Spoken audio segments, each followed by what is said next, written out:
जय सिया राम। आइए पाठ को आगे बढ़ाते हैं। सबसे पहले हम श्री राम की वंदना करेंगे। वंदना करने से ही भगवान खुश होते हैं, हनुमान जी प्रसन्न होते हैं और हनुमान जी उपस्थित हो जाते हैं। जय श्री कृष्ण चैतन्य प्रभु नित्यानंद श्री अद्वैत गदाधर शिव सादि गौर भक्त वृंदा। हरे कृष्ण कृष्ण कृष्ण हरे हरे, हरे राम राम राम हरे हरे। जय सिया राम।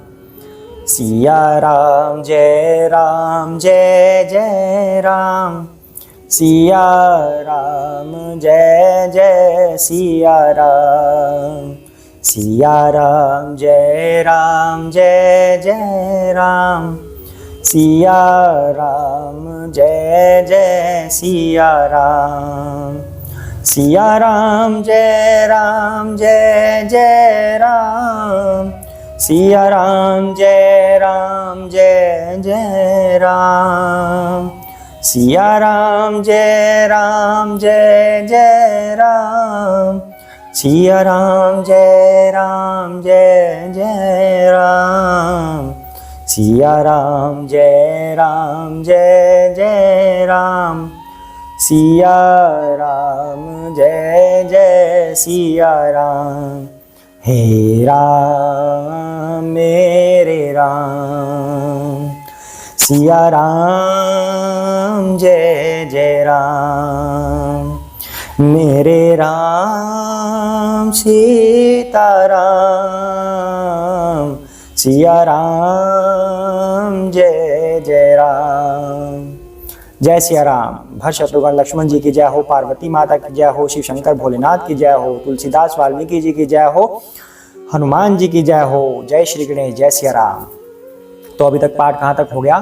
काकभूषुंडी जी ने बताया कि जब उन्होंने अपने गुरु जी का अपमान किया, अपमान कैसे किया कि उनको प्रणाम नहीं किया, तब गुरु जी ने तो उनको क्षमा कर दिया, लेकिन शिव शंकर भोलेनाथ ने इनको क्षमा नहीं किया। शिव शंकर भोलेनाथ ने इनको शाप दे दिया कि जा तू सर्प हो जा, सर्प योनि में जा, और उसमें भी सबसे जो बुरी योनि है, खोखला बनाकर, बिल बनाकर ऐसा उस जगह पे रहा पेड़ के नीचे। तब गुरु जी को बड़ी दया आई, उनको लगा कि एक शिव जी का भक्त मेरी वजह से शाप झेल रहा है। तब गुरु जी शिव की आराधना कर रहे हैं। अब आगे करते हैं। जय सिया राम।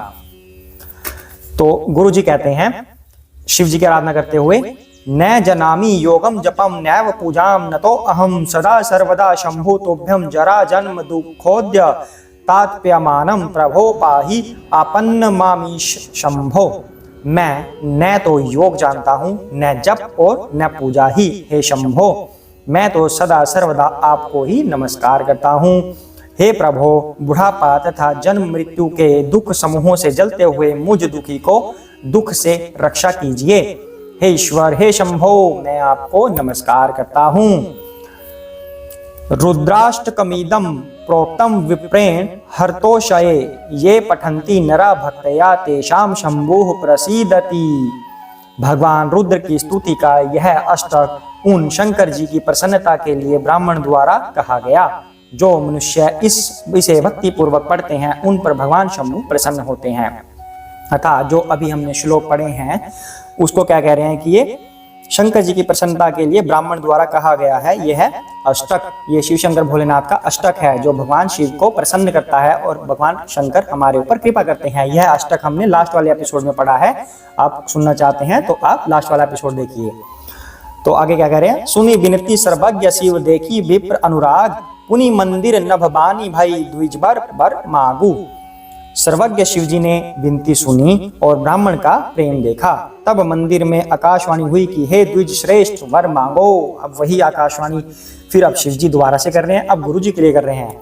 जो प्रसन्न प्रभु मोह पर नाथ दीन पर नेहू, निज पद भक्ति दे प्रभु पुनि दूसर बर देहू। ब्राह्मण ने कहा, हे प्रभु, यदि आप मुझ पर प्रसन्न हैं और हे नाथ, यदि इस दीन पर आपका स्नेह है तो पहले अपने चरणों की भक्ति देकर फिर दूसरा वर दीजिए। अर्थात जो शुद्ध भक्त होते हैं, अगर भगवान उनके सामने आ जाए, भगवान कहें कि वर मांगो, तुम्हें क्या चाहिए। शुद्ध भक्त कभी भौतिक चीजें नहीं मांगता कि मुझे घर दिलाइए, मुझे ये दिलाइए, वो दिलाइए। शुद्ध भक्त हमेशा प्रभु के चरणों की भक्ति मांगता है। वही गुरु जी ने किया। गुरु जी ने कहा कि पहले मुझे अपने चरणों की भक्ति दीजिए, उसके बाद दूसरा वर दीजिए। जय सिया राम। तब माया बस जीव जड़ संतत फिरई भुलान, तेहि पर क्रोध न करिए प्रभु कृपा सिंधु भगवान। हे प्रभु, यह अज्ञानी जीव आपकी माया के वश होकर निरंतर भूला फिरता है। हे कृपा के समुद्र भगवान, उस पर क्रोध मत कीजिए। शंकर दीन दयाल अब एही पर होहु कृपाल, साप अनुग्रह होई जेहि नाथ थोरे ही काल। हे दिनों पर दया करने वाले कल्याणकारी शंकर, अब इस पर कृपालु होइए, इस पर कृपा कीजिए, जिससे हे नाथ थोड़े ही समय में इस पर शाप के बाद शाप से मुक्ति हो जाए। अर्थात अपने शिष्य काकभुशुंडी के लिए गुरु जी शिव जी से प्रार्थना कर रहे हैं कि इसे इस शाप से मुक्ति जल्दी से दे दीजिए। एही कर होई परम कल्याणा, सोई करहु अब कृपा निधाना। विप्र गिरा सुनि पर हित सानी, एवमस्तु इति भई नभ भानी। एवमस्तु इति भई नभ बानी। हे कृपा निधान, अब वही कीजिए जिससे इसका परम कल्याण हो।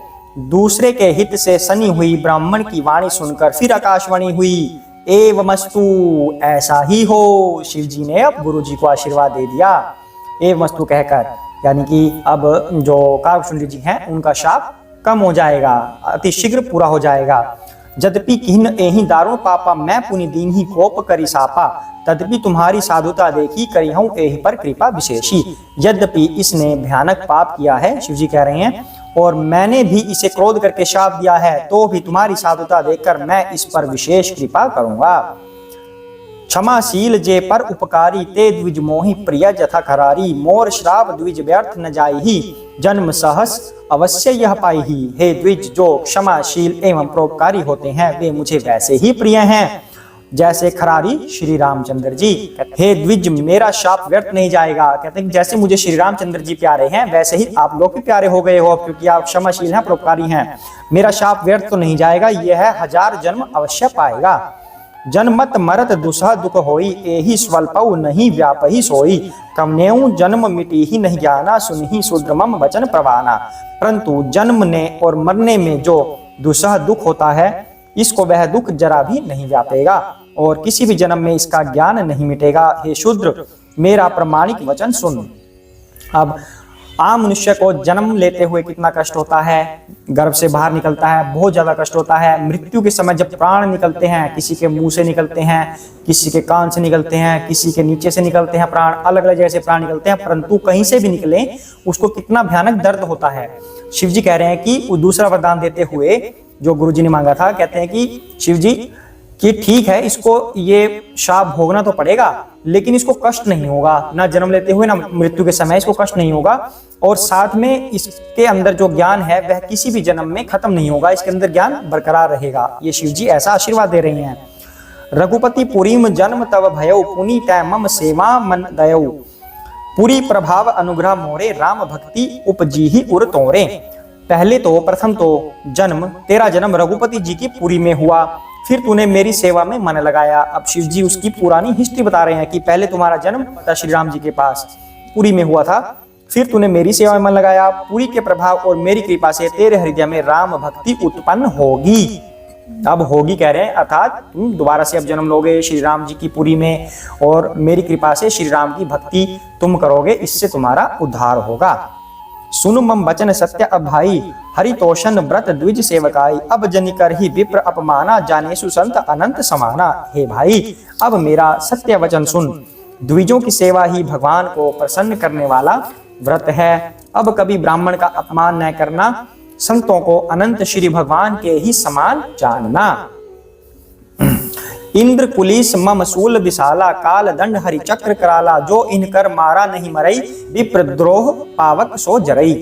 इंद्र के वज्र, मेरे विशाल त्रिशूल, काल के दंड और श्री हरि के विकराल चक्र के मारे भी जो नहीं मरता, वह भी विप्रद्रोह रूपी अग्नि से भस्म हो जाता है। अर्थात जो बड़े बड़े अस्त्र शस्त्र हैं, जैसे उनका उदाहरण लिया गया, इंद्र का वज्र, मेरा त्रिशूल, श्री हरि का चक्र, सुदर्शन चक्र, कहते जो लोग उससे भी नहीं मरते वो उससे मर जाते हैं, किससे? जो गुरु का अपमान करता है। ऐसे श्री शंकर भोलेनाथ समझा रहे हैं काकभुशुंडी जी को और उनके गुरु को। आज के लिए इतना ही करते हैं। जय सिया राम।